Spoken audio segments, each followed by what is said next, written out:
internationally. Dave obviously does incredible work in the US here, but what's really special is you're breaking into new territory for most American and Canadian writers, India. Yes. Which is a brand new thing, and you did such incredible work with King, who is one of, if not the biggest artist in India right now. You are too kind. Thank you. And so I wanted to talk about how did that connection happen? What's the music industry like there? Got it. Okay, so I mean that is owed exclusively to our homie Natanya, Yes. Natanya Lalwani, with whom we have written many songs, and I've written a boatload of records. Yeah.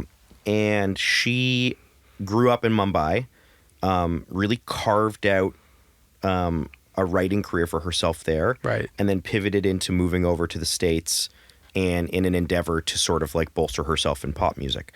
Honestly, the India stuff was just pure serendipity. So what you see what happened. Right. What happened was Natanya has great relationships with A&Rs in India and is, has been starting to garner a name for herself here. And one of our A&R friends, Abhishek, over there, at the time her friend, I didn't know him, and now we're good homies. There you go. He had approached her saying like, hey, I have this record from King, which is his big hit Mon Mary John. Right.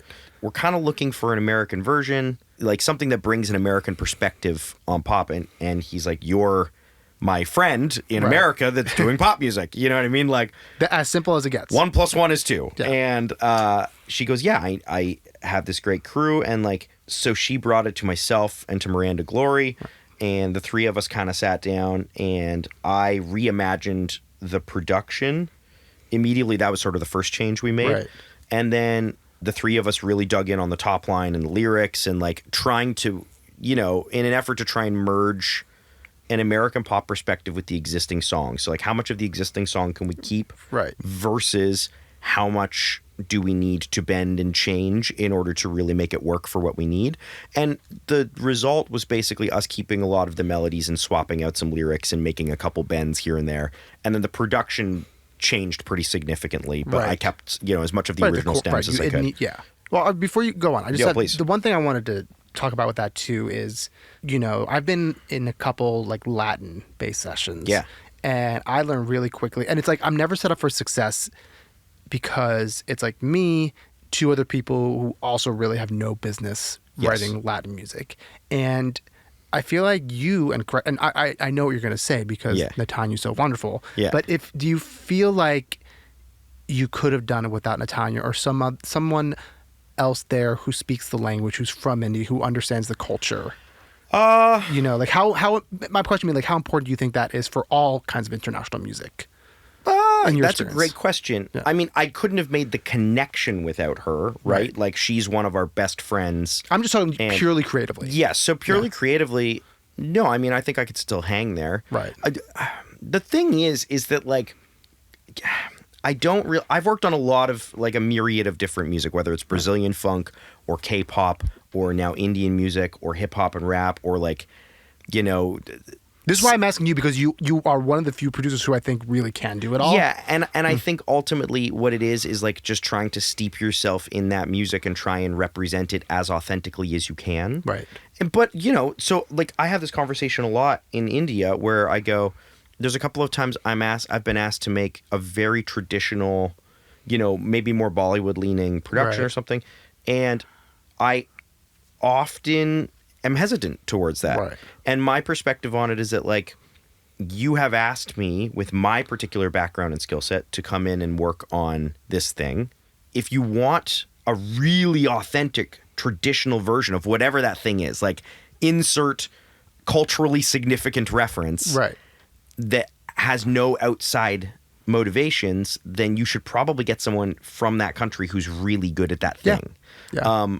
So I would say I enter into all of those perspectives trying to be like, I'm not trying to necessarily like put my stamp on it, quote unquote, but I just try and follow my intuition. Yeah. And often what I find is that it's as simple as like, if we look at the King stuff, it's like King is an incredible producer in his own right in a very Quincy Jones way. Like he's not an engineer, but he hears things and he has incredible vision about production.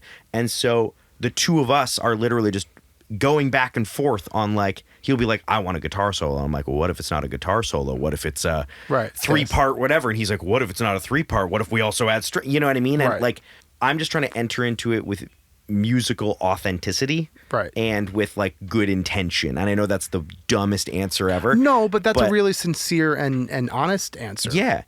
I'm also a big believer now. My whole goal for the last year has been how fast can I finish things, and not in a trying to rush things, but like, let me tell you, this is the conversation I keep having with people, because I think the expectation for getting shit done quickly, it gets higher and higher and higher. yes, absolutely. Yeah.